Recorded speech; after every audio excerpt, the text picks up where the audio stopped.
paaralan, palipat-lipat ka ng kurso, hindi ka matapos-tapos. Kailangan may plano.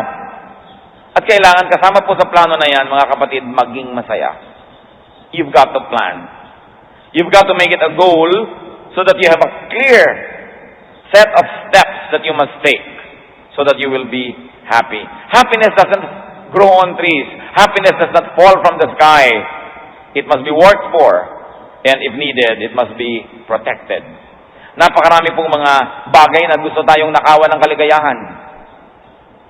Taong hindi mo kilala, sisimangutan ka.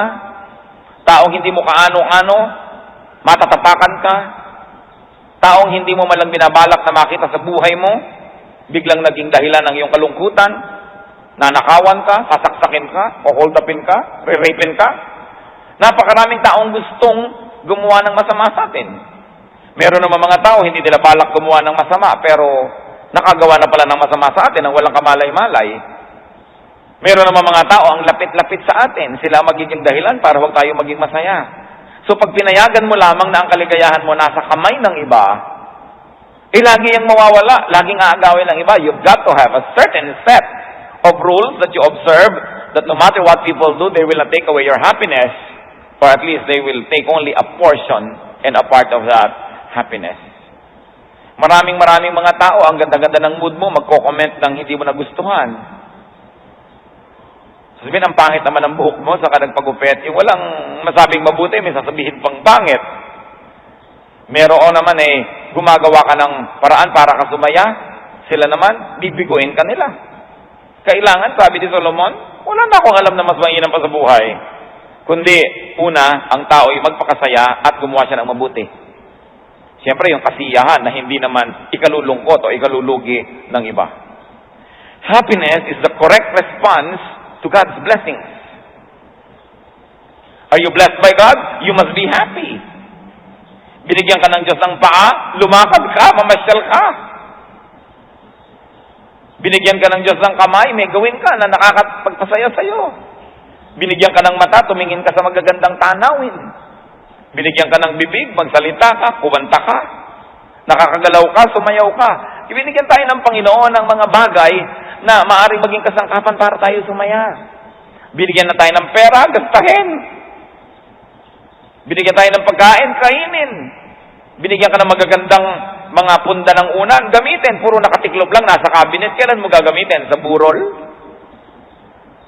Binigyan ka ng magagandang plato, sinasamba mo sa loob ng estante. Binigyan ka ng magandang sopa, ayaw mong paupuan, may takipang plastic. Meron pa daw carpet, tapos tatakpan din ng plastic, walang tatapak. Pag may ibinigay sa'yo ang Diyos, enjoy it. Because it is God's gift. Hindi lang ibig sabihin naman na wasakin mo na yan at huwag ka na magtira. Pero may mga tao, ang daming magagandang tuwalya, tapos pag makita mo, gapak-gapak yung mga tuwalya nilang ginagamit, hindi ko alam kung anong pinaglalaanan. Maraming magagandang mesa, hindi doon kumakain, nasa ng pamilya, nasa dirty kitchen. Ang daming magagandang kaldero, tapos kung ano-ano mga kupi-kuping takuri ang ginagamit sa buhay. Happiness is the correct response to God's blessings. Ecclesiastes 5:19. Moreover, when God gives any man wealth and possessions, and enables him to enjoy them, to accept his lot and be happy in his work, this is a gift of God. Sabi, kung kayo binibigyan ng Panginoon ng kayamanan, o kung hindi man sobrang daming kayamanan, binibigyan kayo ng mga ari-arian, at pagkatapos binigyan pa kayo ng pagkakataon na lasapin ang sarap na ibinibigay nito, tanggapin mo ang iyong kalagayan at ang iyong pinagpalang kalagayan at maging masaya ka sa buhay. Sabi, ito ay regalo ng Diyos. We should be grateful for what God gives. Therefore, you do not allow yourself to get distracted by what you do not have. Sit down, count your blessings, and be happy with what you have. Because if you are not always looking at what you do not have, and especially if you're looking at what other people have, you will not be happy. Ang simple-simple niyan, kaya pinagbawal ang coveting. Sabi, do not covet. Tingnan nyo, pag umorder kayo ng pagkain sa isang restaurant, kahit na ang tagal nyong pinili yung o-orderin nyo, pag dumating yung order ng kabilang mesa, laging mukhang mas masarap. Ano yung order niya? Parang yun yata ang gusto ko. Pero ikaw naman na hindi pinilit doon sa in-order mo. Laging parang mas maganda ang bakura ng kapitbahay. Laging parang mas maganda ang asawa ng kapitbahay. Parang laging mas matalino ang anak ng kapitbahay. Kaya ang mahalaga, lagi mo nalang tingnan what you have, what God gave you, and work hard at being happy with it. And be appreciative. How can you be appreciative? By using what God gives you. Kung kayo man po nagregalo ng isang bagay, ako may mga taong tinigilan ko ng regaluhan kasi hindi ko nakikita ang ginagamit. Ako sisikip lamang ang cabinet nito, dadagdag na naman niya sa kanyang stock ang ibibigay. Huwag na lang, ibigay na lang sa gumagamit. So ang Panginoon, pag may ibinibigay sa atin, gusto naman niyang makita ang ginagamit natin yan. Hindi lang talento, hindi lang yung pang-ministry, kundi rin po yung mga pampasigla sa atin at pampasarap sa buhay natin. Gusto rin niyang gamitin natin yan. Kaya yung mga bakasyon dapat ginagamit, hindi kino-convert sa cash. Kasi pag yung bakasyon, gusto ng Diyos, nakakapagpahinga tayo, nalilibang, naaaliw, pagbalik mo sa trabaho, kahit nagbakasyon ka, mas masaya ka, mas masigla ka. Pero kinonvert mo sa cash, mahirap ka pa rin naman sa ending Hindi ka pa nakapag-enjoy. One way to appreciate is to use what God gives. Enjoy, use, and never fail to share what God gives. Kasi po merong miraculous, magical happiness ang sharing. At yun lang mga nagbibigay ang nakadiscovery nito na meron palang ligaya at sarap at saya na nakareserba para lang sa mga mapagbigay. Merong ganung uri ng kaligayahan na hindi nararanasan ng mga makasarili, ng mga selfish people. And you should remember this, when God gives you good things, and then gives you the opportunity to enjoy them, that's double blessing. Sabi, when God gives you and enables you to enjoy it. So what enables us to enjoy? Time. Kailangan natin ng oras para mag-enjoy. Ipinaplano din natin ng oras. Mga kapatid, pag hindi ninyo ipinrotekta ang oras nyo mula sa kung kani-kaninong manghihingi ng oras, mahihingi ng lahat ang oras nyo at walang natira sa inyo. Samahan mo naman ako doon. Kahit naman ayaw mo sumama, sumasama ka, hiningi niya ang oras mo. Sana yung oras na yun, nagamit mo na for your own enjoyment, pinamigay mo na naman. Yung mga hindi marunong magsabi ng no sa lahat ng imbitasyon. Yung mga may darating sa bahay mo, balak mo maglinis ng lahat ng cabinet at 3 oras na ayaw pang umalis. Nanakaw na niya ang kaligayahan mo. Kaya pwede mo sabihin, alam mo, pwede pa ako makipagkwentuhan ng 10 minutes. Pagkatapos, maglilinis ako ng cabinet ko, umuwi ka rin at maglinis ka rin ng cabinet mo. Hindi yung sang-ayon ka na lang na ubusin ng tao ang iyong oras. Alam niyo, marami mga tao, lalo yung mahilig magpa-counsel. Kaya akala nung ibang hirap naman magpa-counsel sa mga pastor. Bakit may appointment pa at may oras-oras pa? Kasi karamihan ng namang problema, walang ibang gustong gawin kundi huminga ng huminga ng huminga. So magpapa-counsel sa'yo, 2 oras na kayo nag-uusap, wala pang tinutumbok. Sabi ko, teka, magpapa-counsel ka ba? Ano bang goal ng counseling natin? Gusto mo mahingi ang payo ko o gusto mo lamang talagang umatungal dyan at pakinggan kita ng pakinggan at paulit-ulit ka na para na tayong ruwedang paikot-ikot? Even the time of pastors and counselors must be protected from those who like to consume them needlessly. Kailangan ipinoprotect nyo yung enablement nyo to be happy. Therefore, you must be able to say no when you must. What other enablement does God give us? Not only time, so you value your time and you plan your time, but also people to enjoy with.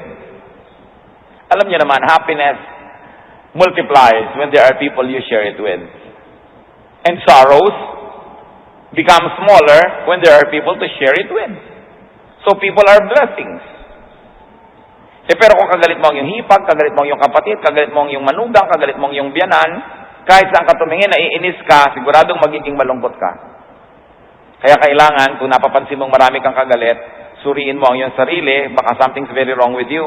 Or you are a saint and you're a perfect person and something's wrong with the world, but still, you have to do something to be happy in spite of the people around you. Gagawa ka ng paraan. When God enables you to have good health, kailangan ine-enjoy mo yan. Hindi lahat ng araw, mga kapatid, malusog ang tao.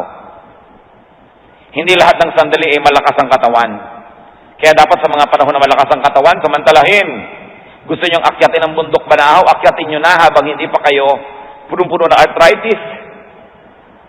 Habang meron tayong pagkakataon, o kaya meron tayong sakit, may mga moment na gumagaling tayo, do something that you like to do. You've got to be creative, but you've got to fight for your right to be happy. At alam niyo, kung tao ay sasaya, hindi siya dapat laging nag-iimpok. Hindi siya laging nagtitipid. Nag-iimpok ka ng konti, nagtitipid ka ng konti para sa iyong mga mga emergencies na mangyari. Pero kung wala kang ginawa sa buhay mo kundi mag-impok, alam niyo, uutangin lang yan ng iba. Tinitiyak ko sa inyong uutangin lang ng iba. Kasi lahat ng kamag-anak niyong nakakaalam na may inimpok kayo, walang pag-iinteresan kundi ang inimpok niyo. So pag may dumarating silang pera, gasta sila ng gasta, kasi alam nila, pag nagipit tayo, utangin natin yung iniipon itong ating kapatid. Ganun ang gagawin nila. Kaya dapat marunong ka rin magprotekta ng iyong kinikita, hindi ka ipon ng ipon, kasi lagi kang paliligiran ng mga taong gustong hut-hutin ang iyong inipon. O kaya hindi man nila hidot-hot, bigla ka namatay, ipinamana mo sa manugang mong hindi mo nakilala, kanya na. Marami na po ako nakita mga kapatid na sobra mag-impok. Tapos sa mga buhay nila hindi masasaya. Pagkatapos iba ang nakinabang ng iniimpok nila. Meron pa ngang isang nabalita, napalagay pa sa dyaryo itong babaeng ito na taga-Amerika. Kahit winter, hindi siya nagbubukas ng heater sa kanyang bahay, makatipid lang ng kuryente. Ang bahay niya ang dilim-dilim, ni ayaw magbukas ng ilaw. Nung namatay, ang yaman-yaman pala niya. Ang yaman-yaman. Napunta ngayon kung kani-kanino yung kanyang kayamanan. Tinitiis mo yung ginaw. Nagtitiis ka na walang magandang pangginaw. Para kanino? Kailangan, pinag-aaralan din natin mahalin ang ating sarili. Bagamat hindi naman natin minamahal ang higit sa Diyos o higit sa kapwa. Pero dapat mahal mo rin ang iyong sarili. Huwag kang impok ng impok. Kailangan marunong ka rin, yung kinita mo ngayon, gagasasin mo, nagtitipid ka ng konti, pero hindi puro tipid. Nakakataya ka ba that you will live long enough to enjoy what you're saving? Gifts are meant to be enjoyed, especially God's gifts. So mahalaga, correct response to God's blessing. Happiness should be enjoyed in good times. At yan nga ang binabanggit natin kanina. Ecclesiastes 7:14. When times are good, be happy. But when times are bad, consider. God has made them the one as well as the other. So dapat bagay ang ating kilos sa panahon. Sabi, when times are good, be happy. So good times are gifts from God. Ibagay sa okasyon ang mood. Dapat po, pagising pa lang natin sa umaga, may pupuntahan tayo, may gagawin tayo, ina-identify mo na, is this meant to be a happy day? So if it's meant to be a happy day, be happy, strive to be happy. Halimbawa, pupunta ka sa party, it is meant to be a happy time. So sasabihin mo, tatanggalin ko ang aking pagiging mahiyain, makikipag-usap ako sa mga tao, kakain ako kung may pagkain masarap, hindi yung pinipilit ako busog. Pumunta ka pa daw sa party. Pupunta ka sa kasalan, sabihin mo, ang kasalan, is it a sad or a happy occasion? It must be a happy occasion. So I'll be happy. Ilang libong magulang na ang nakita kong ikinakasal ko ang anak, tas ang mukha, akala mo ensemadang malolos. Akala mo pinilipit na tinapay ang mukha. Siguro hindi niya gustong mabibyanan ng kanyang anak, hindi niya gusto ang kanyang magiging manugang, pero utang na loob, ikinakasal na. Wala nang bawian. So magpakasaya ka na dahil kasalan. Tuloy ipinapakita yung video hanggang kaapu-apuhan mo, sabi ng mukha mo, kasal. Gusto kong pagsasapalin yung mga nanay, pak! Bakit ganyan ang itsura ng mukha mo, kasalan ito? Meron naman, umaten pa daw, wala kinakausap. Hindi kikibo kahit kasalan. Lahat na ng tao nakikiramdam. Bakit? Galit yata sa ate, galit yata. Pati tuloy kaligayahan ng iba, naapektuhan na. Pupunta halimbawa sa mga reunion, pagkatapos magmumukmuk sa isang sulok, hindi naman makikipag-usap sa mga pinsan, sa mga kamag-anak. Meron pa daw, holiday, bakasyon. Pamilya, nag-ipon, nagplano na magbakasyon kung saan. Pagkatapos nagkagalit ang mag-asawa dahil lamang naiwan ang kung ano, naiwan ang termos. Magdadapog na ng 3 araw na bakasyon. Nagkagastos pa daw, tapos yung pala, palulungkutin lang niya. So sabi, when times are good, be happy. It is important, brothers and sisters, that you identify the time. Ngayon, pupunta kayo sa Lamay, tapos doon kayo halakhak ng halakhak. Wala kayong makipagkwentuhan, kainin lahat ng mga butong pakwan doon at mga kumpitis.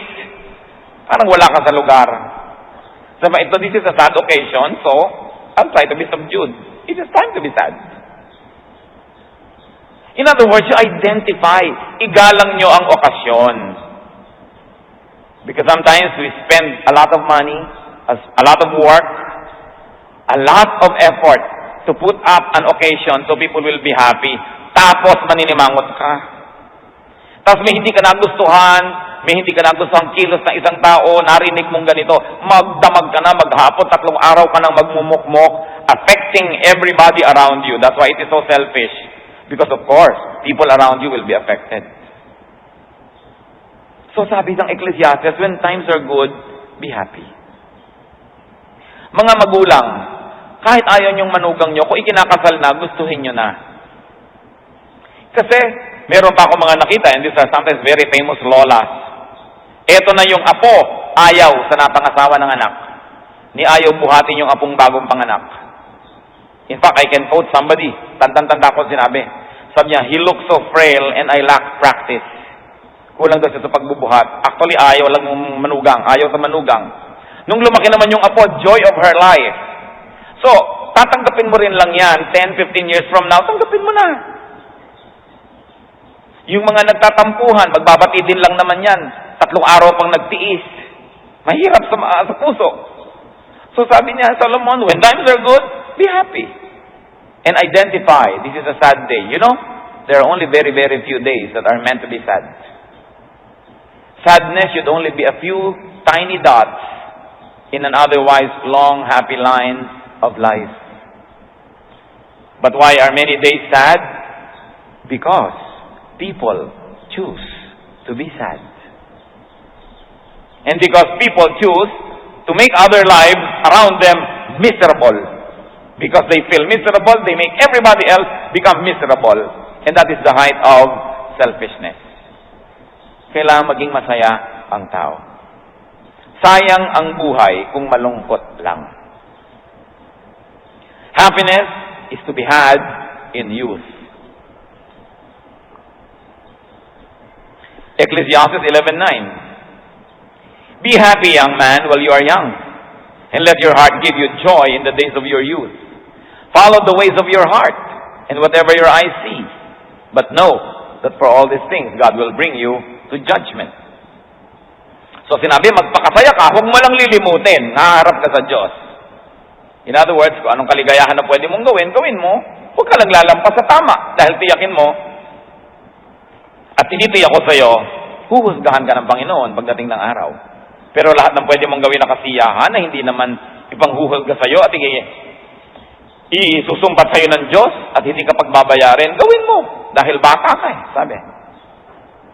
Kaya tama-tama sa mga youth na maging masaya dahil wala pang masyadong worries, responsibilities, wala pang masyadong mga illnesses and awareness about the sad facts of life. So it's a time to be happy. But many of us don't allow the young people to be young. Isasama pa daw mga bata sa picnic, sa excursion, pero walang lalabas ng bahay. Walang pupunta sa tubig.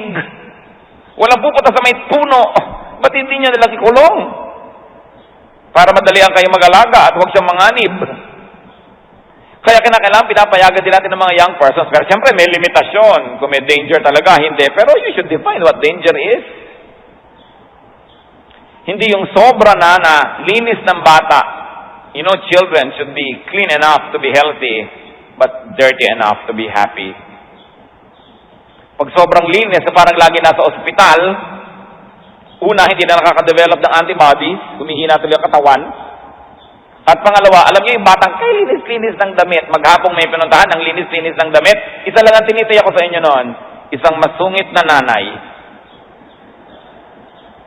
at isang batang hindi nag-enjoy. Dahil ang gusto ng nanay, ang batang anak niya, parang manikang Barbie doll na nasa loob ng eskaparate. Hayaan yung gumulong-gulong. Sapagkat may panahon ng lahat ng bagay na yan, pagkaedad nyo na siya, gugulong pa ba yan?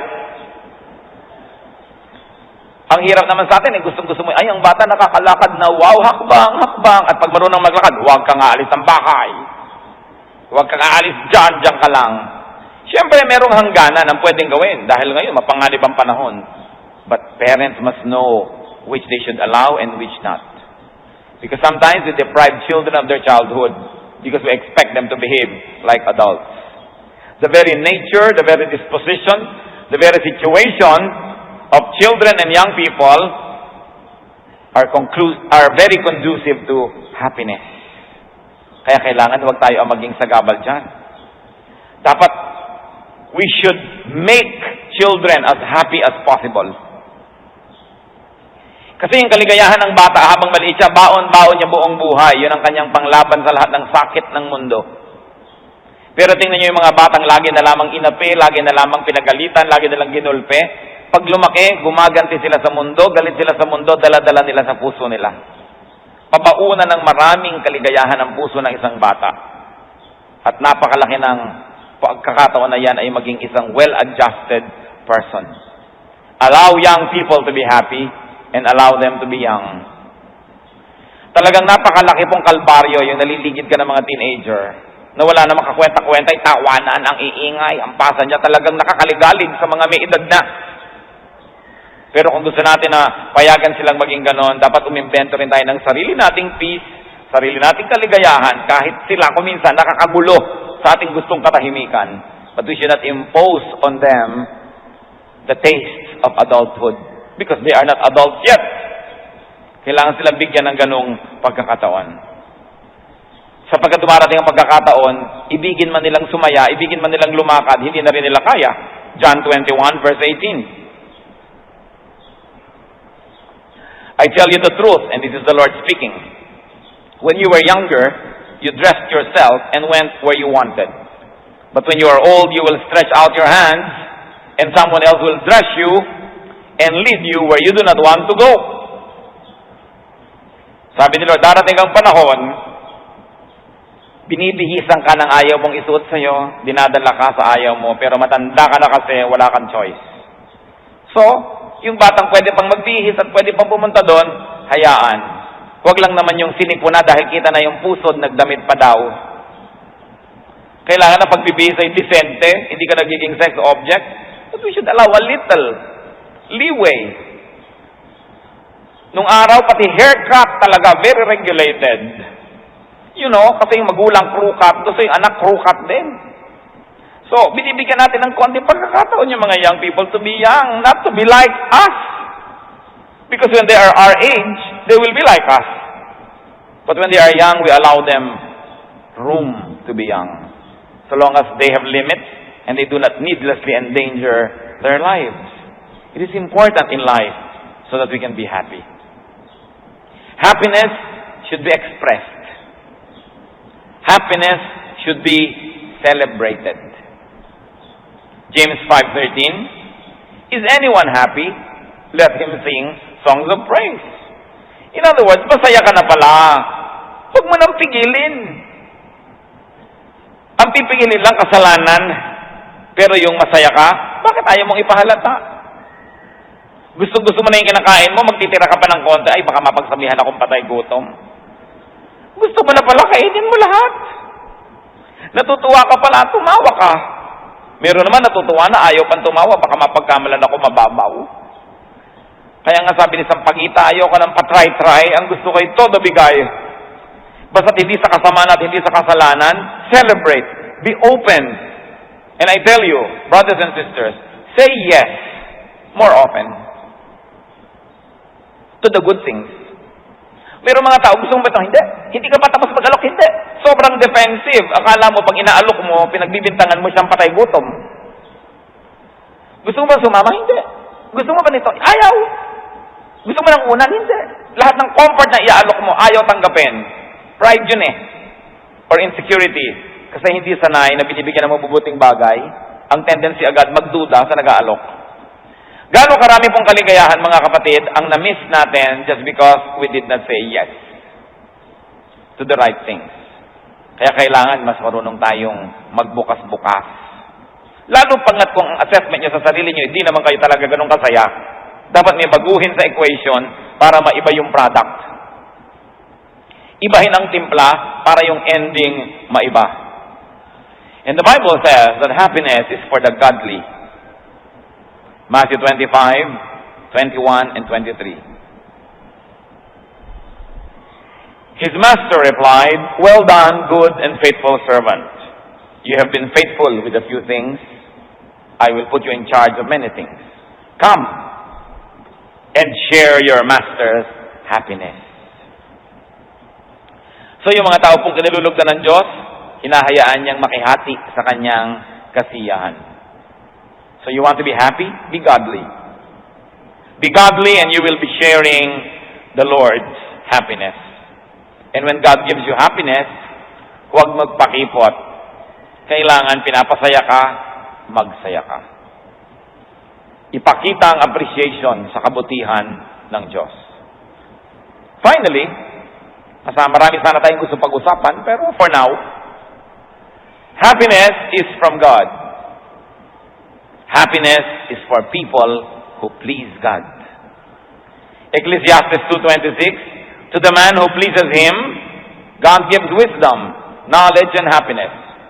But to the sinner, he gives the task of gathering and storing up wealth to hand it over to the one who pleases God. So, may pinapayagan pala ang Diyos na maghirap at mag-ipon ng mag-ipon.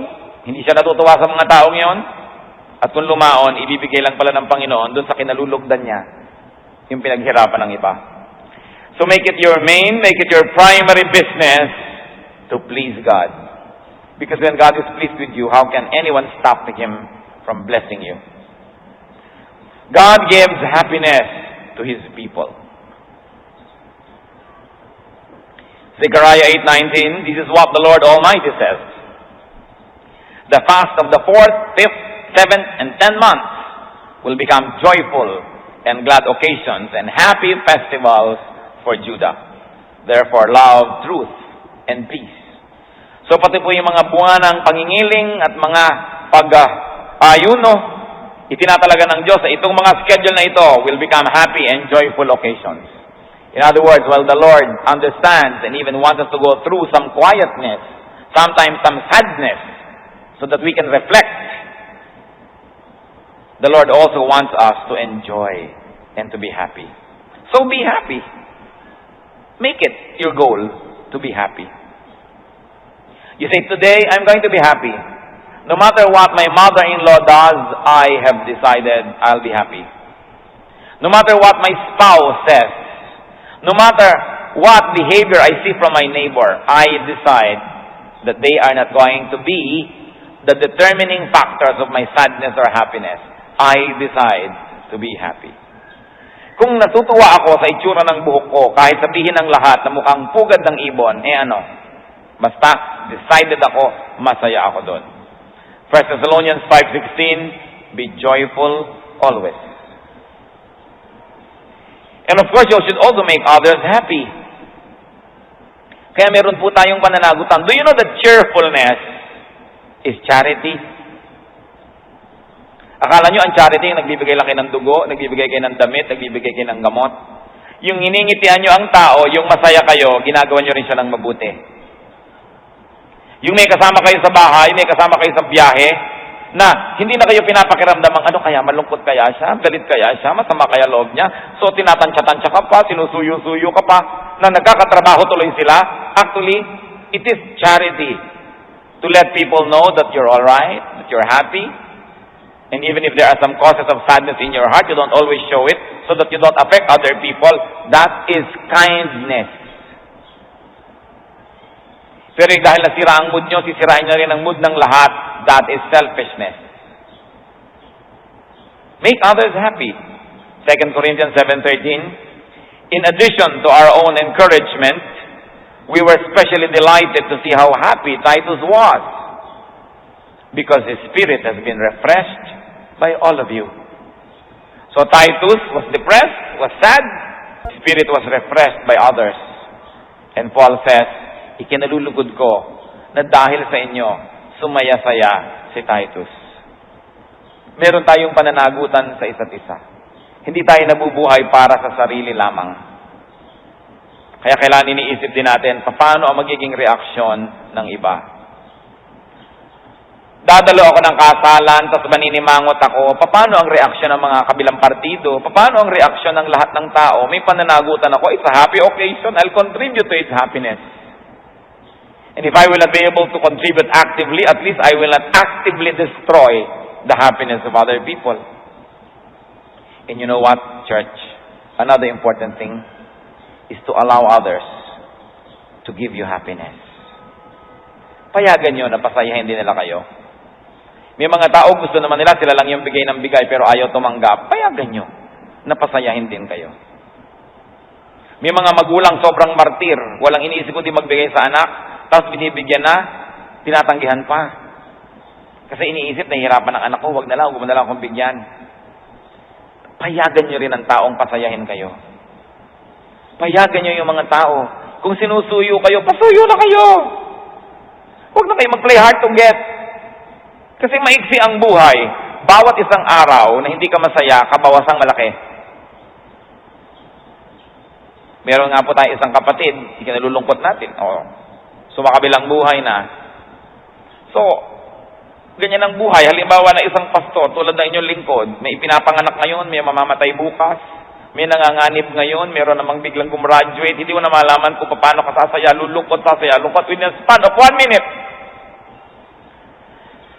Dahil ang buhay napakaiksi at ang buhay napakarupok. Yung kasama mo lang ng isang linggo, hindi naglipat linggo, namatay na ilibing, sa loob ng isang linggo, ang daming pwede mangyari. So, paano nyo papayagan na meron kayo isang linggong hindi kasundo? Paano kung next week, wala na pala siya? Sisisi kayo ngayon. Naku, bibigyan ko pa naman ng rambutan. Pinaurong-urong mo pa, hindi mo natuloy na bigyan at namatay na. Kaya mahalaga yung sinasabi ng kantang, we may never love like this again. Ayaw niyong sobrang malungkot pag may namatay, lalo't malapit sa buhay nyo, huwag kayong makipagkagalit. Huwag kayong makipagsamaan ng loob. Para kung biglang namatay, wala kayong pagsisisihan. Hindi yung ako, bala ko pa na humingi ng tawad sa kanya, namatay na lang. So, kailan ka pa ngayon hihingi ng tawad? Dala-dala mo ngayon, mabigat. Dapat po mga kapatid, pag may namatay, nalulungkot ka lang dahil mamimiss mo, pero hindi dahil may atraso ka. Huwag kayong pumayag na may atraso kayo kahit kanino, lalo't malapit sa inyong tao. Dahil baka mamatay mamaya. Pwedeng mangyari. Napakarami ko nang nakitang taong hindi mo inaasahan na namatay pala. At meron namang talagang ipinapadalangin hanggang mamatay na. Tapos ang tagal na nabuhay pa. Hindi, meron po talaga ganyan, pastor, ipanalangin niya naman pong kunin ako ng Diyos. Nakakatiyak ba kayo? Yan ang gusto niyong panalangin? Opo, talaga gusto ko. Hirap na ako sa kalagayan ko. Tiyak naman ako sa Panginoon. Wala na naman ako ibang project. So, okay na sa akin. Tiyak nyo. Ipapanalangin natin. Opo, di ipapanalangin. Diyos ko, kukunin nyo na siya dahil gusto na niya. Tapos ang haba-haba, hindi naman kinukuha ng Panginoon. Meron naman papa-attendin mo na meeting bukas. Lagot ka sa meeting bukas. Yung pala, namatay na ngayon. Nakakatiyak ba kayo? Kayo ba may mga kasamaan ng loob? Paano kung mamatayan mamaya? Tiyakin ninyo na wala kayong pagsisisihan. Ayusin ang buhay. Do not be proud. Be humble, be open, and be happy. It is a decision. Isa po yung desisyon. Panginoon, salamat sa pagpapaalala nyo na gusto nyo kami maging masaya. Nawa sa sandali ng pagbubulay-bulay na ito ay nakita namin kung ano ang magiging dahilan o nagiging dahilan sa kakulangan ng kasiyahan ng ilan sa amin. Kung may nakita po kayo, Panginoon, na bahagi ng aming puso na siyang may pananagutan kung ba't kami kumisan di sumasaya, patuloy nyo kaming kausapin. Mga kapatid, habang lahat ay nakayuko, nakatikit sa presensya ng Diyos, nais ko manalangin. I like to pray for people who say, maraming balakid para ako maging masaya. Gusto ko maging masaya, pero maraming hadlang. Nais ko, tumayo tayo. Ipapanalangin ko kayo. Yung nagsasabing may mga hadlang ang kaligayahan ko, pero gusto ko talagang sumaya at gusto kong hingin sa Panginoon na turuan ako kung paano malalampasan ang mga hadlang na ito. At yung hindi ko kayang lampasan, ang Panginoon ang kumuha. Sino man ang may ganitong panalangin, tumindig kayo at mananalangin tayo. Gusto ng Panginoon kayo maging masaya. Ayaw ng Panginoon na may malungkot na tao. Ayaw natin maging malungkot. Pero kuminsan, tayo ang may pananagutan. Kuminsan iba. Pero ang lahat ng yan, tayo man o iba, kaya ng Diyos plutasin. Kung ating ipapasa Kanya. So sino man ang nais tumayo, baka naman sasabihin nyo lang gusto nyo sumaya, ikinahihiya nyo pang sabihin at hindi pa kayo makatayo, lulungkot talaga kayo niyan. Pasensya na kayo kung lulungkot pa kayo. Kung sinasabi nilang espiritong tumayo ka, ayaw mo pang aminin, talagang malungkot ka na, sorry ka na lang. But the Lord is here. The Lord is a healer. At kung hindi tayo nahihiya sa doktor, maghubad man sa kanyang harap para masuri ang ating kalagayan, bakit tayo mahihiya sa Diyos at sabihin, Lord, gusto ko pong maging masaya pero maraming hadlang. Gusto ko pong lumapit sa inyo at hilingin na kayo ang maging kalutasan. Panginoon, tumatayo sa iyong harapan, nagpapakumbaba ang mga anak mo. Hindi ikinukubli sa iyong harapan ang nilalaman ng puso. May mga kalungkutan, may mga pangamba, may mga balakid sa kaligayahan. Alam niyo lahat ito, Panginoon. Wala po kami maililihim sa inyo. Ang hiling ko lang po ngayon, Ama, ituro mo sa bawat isang tumitindig sa iyong harapan ngayon.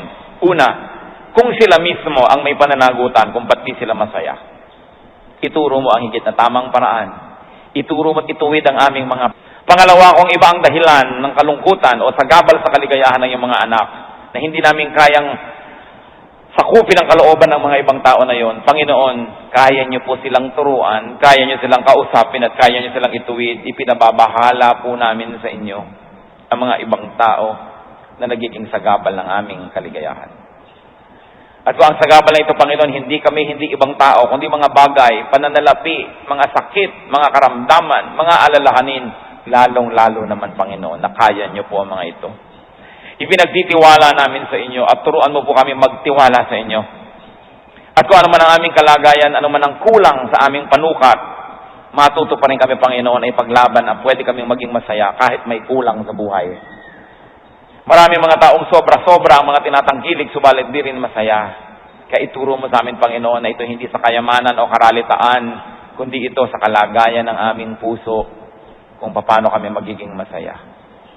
Hindi sa dami o kakulangan ng tao sa aming paligid. Hindi sa kalagayan namin sa lipunan, kundi sa kalagayan ng relasyon namin sa inyo, kami magiging masaya.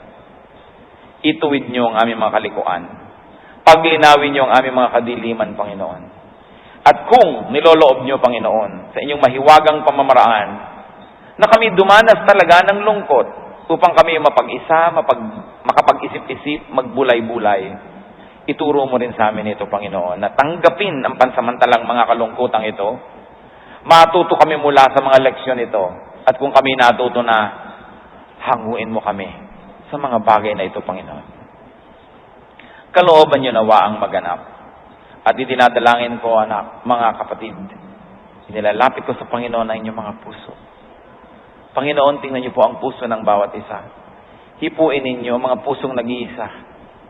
Ang mga pusong nangangamba, ang mga pusong maraming takot, ang mga pusong maraming kalungkutan, pangungulila, hinanakit, mga tampo, mga sama ng loob, mga galit, mga pagkapuot. Ang lahat ng ito, Panginoon, ay sagabal upang kami maging makadiyos at masaya. Alisin mo sa aming puso, Panginoon. You have given us free will, so it can be in our will to be angry. But Lord, right now we surrender that will to you now and ask you, let your will be done. Uproot all of these negative thoughts and feelings from our hearts and replace it with peace. Replace it with contentment. Replace it with godliness and holiness. Replace it with your joy and peace that transcends understanding and logic. And we pray, O God, that your peace will rule in our hearts. And as we become peaceful, there is no doubt that we will be happy. Ituro mo sa amin, Panginoon, to be happy in whatever station in life we are, in whatever situation, economically, emotionally. Teach us, O Father, that when we have you, we have everything. Ipakita mo sa amin ang kahulugan nun, Panginoon, sa isang malalim na paraan. At nawa ang kasiyahan, ang kasayahan, mag-umapaw sa puso ng iyong mga anak. Salamat sa pagdinig niyo sa dalangin ito. Naniniwala kami, Panginoon, na ipinigay niyo. Tinatanggap namin